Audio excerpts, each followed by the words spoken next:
ก็ สบายดีเนาะกลับมาเจอกันในครั้งในการทางช anel คำฮอกเอาพุททาง YouTube มื้อนี้ก็จะมาวิทยาให้เบิ่งวิธีการเฮ็ดแต่งจัดหน้าก่อนอยู่ในโปรแกรม Photoshop ซึ่งเฮาเคยเฮ็ดกันว่ามันเป็นจังไดเนาะตัวการจัดแต่งใน Photoshop นี้เนาะก็บ่ได้ยากปานใดเนาะแต่ว่าในการแต่งหรือว่าจัดหน้าก่อนหั่นมันก็ใส่ได้หลายโปรแกรมแต่ที่จะแนะนำแม่นให้ใส่โปรแกรม Photoshop มันจะงามและเฮาสามารถตกแต่งในอย่างอิสระตามใจเฮาอยากจะตกแต่งเนาะเปิดโปรแกรมมาหน้าตาก็จะประมาณนี้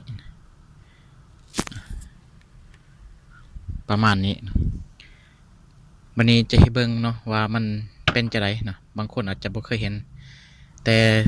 บรรดาทานผู้เพิ่นหรือว่าครูอาจารย์เพิ่นเคยจัดหน้าก่อนก็สิจักว่ามันเป็นจังได๋นี่เนาะอันนี้แม่นตัวอย่างของการจัดหน้าก่อนของสบรกที่เพิ่นได้จัดหน้าก่อนไว้มันเป็นจังซี่นะมื้อนี้ก็จะสอนให้เฮ็ดแบบนี้ล่ะแต่อาจจะบ่คล้ายคืออยู่ในหันน่ะแต่ว่าข้างเคียงเนาะเข้ามาที่ไฟล์เนาะเข้ามาที่ไฟล์เลือก New เนาะก็จะปรากฏหน้าต่างตัวนี้ขึ้นมาหน้าต่างตัวนี้นี่แม่นการตั้งค่าขนาดของหน้ากว้างส่าใดยาวส่าใดแต่จะแนะนำเนาะวิธีง่ายๆตัวนี้ซื้อไฟล์ซื้ออาจจะใช้ซื้อบทก่อนที่เฮาแต่งไว้หรือว่าซื้ออะไรก็ได้ที่ว่าเฮาจื้อเนาะเวลาเฮาไปหาเวลาเฮาจัดการไฟล์ของการแต่งให้เรียบร้อยแล้วอันนี้แม่นบทกลอนที่อาจารย์แต่งไว้แล้วเนาะนี่ซื้อบทกลอนว่าจันแจ้งที่ฟังเซอาจารย์ก็จะมาก๊อปเนาะก๊อปปี้มาใส่มองซื้อไฟล์หันเนาะมองนี้แต่ว่าตัวนี้จะพิมพ์เอาก็ได้เด้อส่วนค่าอยู่รุมหันที่เห็น900 600หันแม่นให้ใส่ตามอาจารย์นี่เลยสบายบ่ต้องกังวลว่ามันสิเป็นจังไดเนาะแล้วก็กดโอเค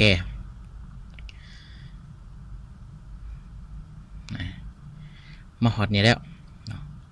อันนี้เป็นขนาดที่เฮาตั้ง900เนาะ900 600คูณ900พิกเซลเนาะวันนี้เฮามาจัดหน้าเจียนั้นหันเนาะให้มันได้ตามมาตรฐานเนาะเขินมันจะเป็นแถบยาวๆเนาะคลิปวิธีเครื่องมือกรอบtoแบบนี้ย่อเขาเนาะต้องย่อให้เป็นลูกศรไปกลับเนาะถ้าเป็นสี่เหลี่ยมนี่แม่นบ่ได้นี่ต้องเป็นให้เป็นหูปแบบนี้ลูกศร4ลูกศรไปเนาะแต่ก็ยับเข้ามาเลยยับเข้ามาเฮาจะได้ซ้ำใดเนาะประมาณนี้พอใจเฮาก็กด Enter หรือว่าคลิกใส่เครื่องหมายติ๊กอยู่ข้างเทิงหัน แบบนี้เนาะคลิกเครื่องมือ Move to ต่อเพื่อจัดการหน้าต่อไปคลิกแล้วให้จะได้ต่อไปนี่มาเบิ่งซื้อบทกลเฮาซื้อบทกลจะได้หากพิมพ์ตามนั้นเลยเนาะมันถึงขั้นตอนการพิมพ์ได้บัดนี้สร้างเลเยอร์ขึ้นมาใหม่คลิกเนาะบัดหนึ่งนี่ create a new layer เนาะคลิกบัดหนึ่งปึ๊บแล้วก็เข้าไปที่คลิกใส่เครื่องมือตัวที่เนาะเพื่อเขียนเพื่อพิมพ์เนาะง่ายๆเพื่อพิมพ์ตัวหนังสือเอาใส่สีดำเนาะเอาเบิ่งเมาส์เด้อเฮ็ดตามเมาส์เนาะบ่ต้องงงเนาะเฮ็ดตามเมาส์เบิ่งตามเมาส์ว่าเพิ่นจำอยู่ไสไปไสคลิกเข้าไปนะมันจะมีกาเคอร์เซอร์กระพริบแบบนี้แล้วก็พิมพ์ตามชื่อบทกลเฮาได้ว่าชื่อจะไรเนาะพิมพ์ขี้หลายในพิมพ์บ่ไหวนี่ประมาณนี้นี่ครับกลับมาคลิกใส่เครื่องมือ Move to ต่อจากนั้นให้มันอยู่กลางให้จะได้เนาะกด Ctrl A นะกด Ctrl A แต่ก็อย่าลืมกดโชว์ตัวนี้ก่อนเพื่อเบิ่งกรอบเพื่อการย่อส่วนตัวนี้ย่อตามสบายเลยว่าสิย่อจะได้ประมาณนี้กด Enter อันนี้กด Ctrl A เนาะเพื่อให้ตัวหนังสืออยู่กลางแบบอัตโนมัติเนาะ Alice Original Centers เนาะอันนี้เป็นสื่อมันกด Ctrl D ตัวมันเป็นมะยุมะยะนะก็หายไปอันนี้กดลูกศรขึ้นลงเนาะเพื่อวางตำแหน่งว่าสิให้มันอยู่เท่าใดจากนั้นสิบอกวิธีง่ายๆคือขั้นเจ้าขี้ขาดพิมพ์ให้เจ้าพิมพ์ใส่เวิร์ดก่อนบทก่อนหรือว่าใส่โปรแกรมโน้ตแพดแบบนี้เนาะเพื่อง่ายเวลาเฮามาใส่โดยที่ว่าบ่ต้องหาพิมพ์เสียเวลาเนาะก็คือเฮาก๊อปไปวางโลดก๊อปแบบง่ายๆก๊อปไปวางก๊อปไปก๊อปจะเทิงก็ได้แต่ลุมก็ได้แล้วแต่เฮาสะดวกประมาณนี้ก๊อปปี้แล้วก็เอาไปวางการวางก็คือไปกดตัวที่คือเก่าเนาะต้องไปกดตัวที่ก่อนถ้าบ่กดตัวที่นี่แม่นบ่ได้นะแล้วก็กดวางเลยกดวางเนาะกดวางปึ๊บจะเป็นแบบนี้หลังจากกดวางแบบนี้แล้วเนาะจะสังเกตว่าโต้มันใหญ่หลายเนาะอันนี้เป็นการกด Ctrl A ความแสงเลยก็มาเลือกขนาดของฟอนต์เลือกอยู่แถบเทิงหันเลือกตามใจว่าจะเลือกเท่าไหร่เนาะอันนี้แมนเลือกแล้วเนาะขนาดฟอนต์แมนพานแต่ว่าแถวระหว่างแถวกับแถวมันห่างกันหลายมันเบิ่งแล้วบ่งามเลยกับมันกินพื้นที่มันนอกพื้นที่เนาะให้จะได้ปะเนี่ยเพื่อแก้ไขนี่เบิ่งเมาส์เด้อเมาส์คลิกใส่นี้คลิกใส่ตัวนี้เนาะแล้วมาเลือกตัวนี้นี่ตามปกติแล้วมันจะเป็น36เนาะถ้าเราคลิก36แล้วมันยังห่างกับพยายามคลิกเรียกว่าตัว36นั้นปรับให้ลงต่ำสุดที่จะต่ำให้มันพอดีพองามเนาะอันนี้30เนาะคันหากว่าเขามักว่าพอดีก็กด enter เนาะแต่ถ้าเขามาหากสามารถเปลี่ยนนี่เนาะเป็น26เนี่ยอาจารย์เปลี่ยนให้เบิ่งแล้วมักเนาะแล้วก็เบิ่งเมาส์เด้อเบิ่งเมาส์ว่าไปคลิกเท่าไรนะแป้งบดก่อนให้มันอยู่ตำแหน่งที่ว่ามันงามๆเนาะ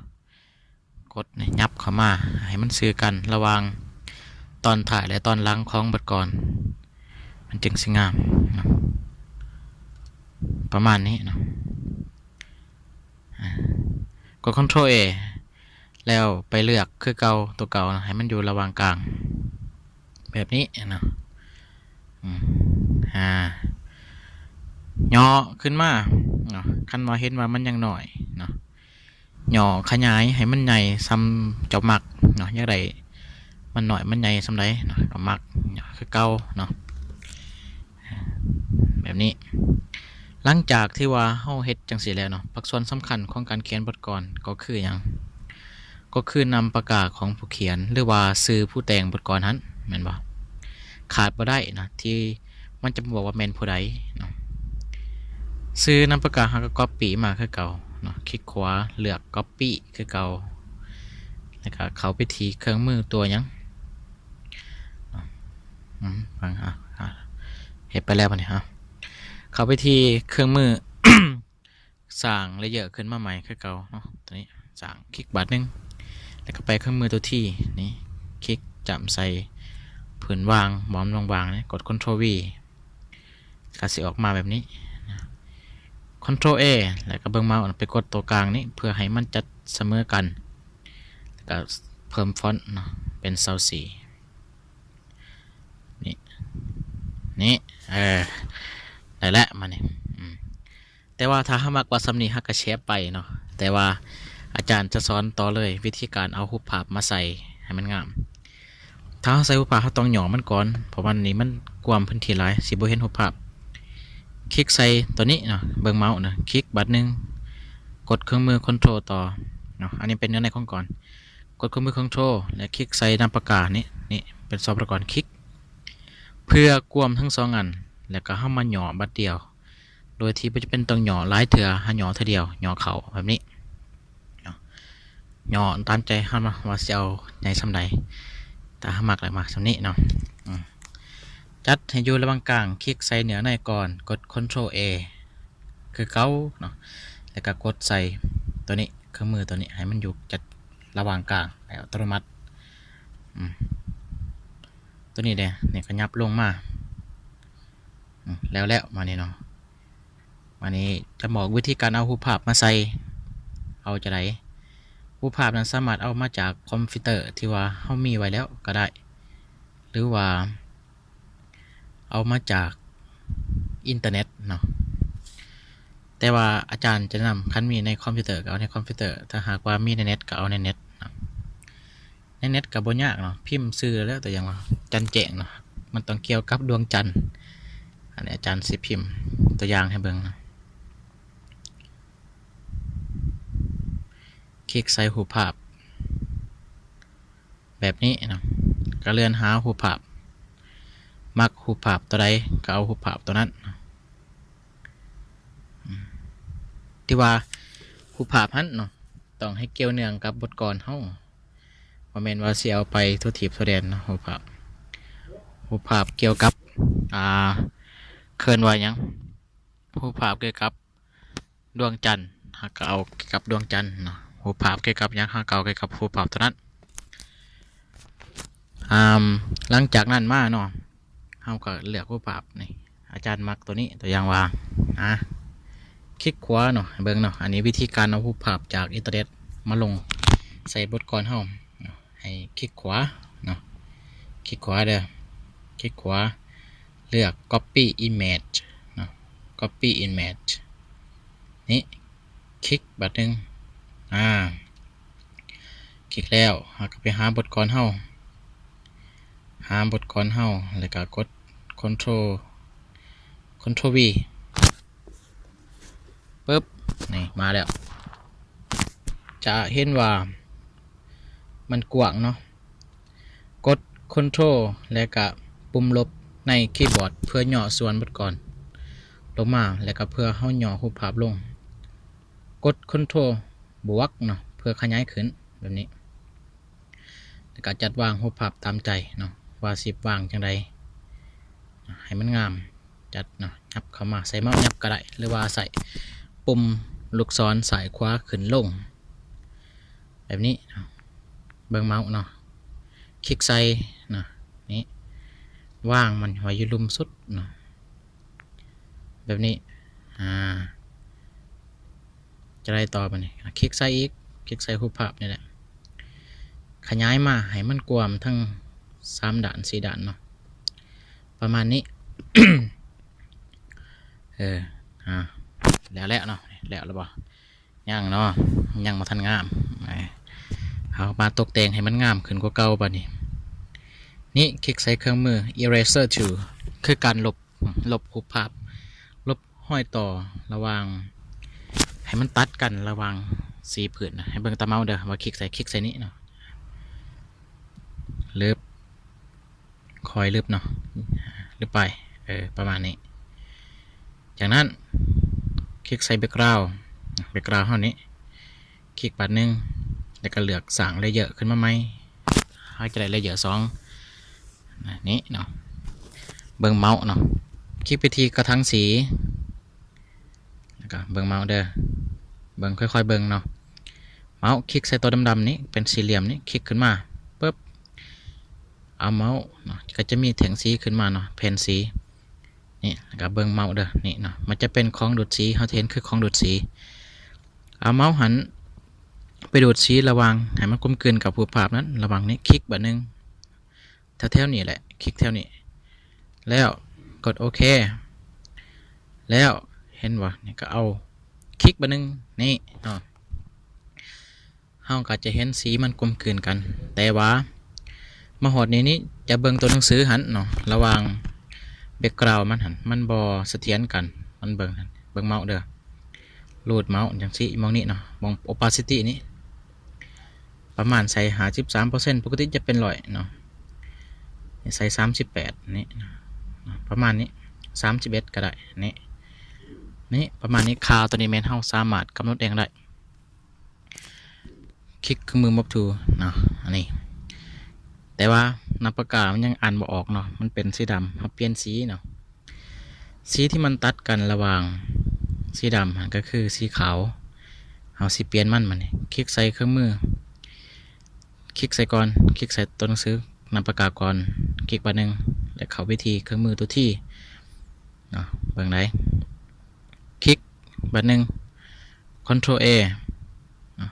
เบิ่งเมาส์เด้อเมาส์เลื่อนขึ้นเทิงคลิกบาร์หนึ่งเลือกตัวเทิงสุดนี้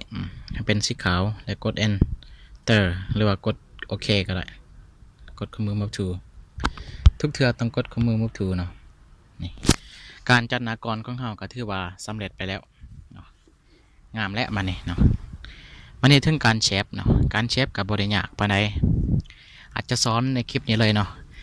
เสียงไม่อาจจะบ่ดังปานใดเนาะก็เพิ่มเสียงขึ้นเอาไม่บ่ดีปานใดเข้าไปที่ไฟล์เฮาสิเซฟนะหลังจากเฮาเฮ็ดแล้วนี่เข้าไปที่ไฟล์เนาะแต่ว่าต้องกดเบิ่งได้ว่าเฮาแล้วแท้หรือบ่เนาะถ้าบ่ทันแล้วเฮาก็ไปดัดแปลงคลิกไฟล์นี่เบิ่งเมาส์เด้อนี่คลิกไปที่ไฟล์เนาะนี่ต่อปึ๊บปั๊บนี่เนาะเลื่อนเมาส์ไปที่ Shape as คลิกบาร์นึง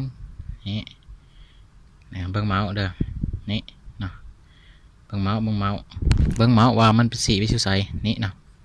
Shape as ใช้ไม่ถึงประเภทการเชฟให้เลือกคลิกใส่ Photoshop คลิกบาร์นึง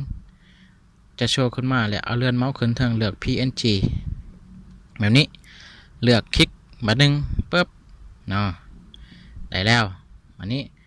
เลื่อนเมาส์สกรอบาร์หันเพื่อหาบนชีเชฟว่าชีเชฟอยู่ไส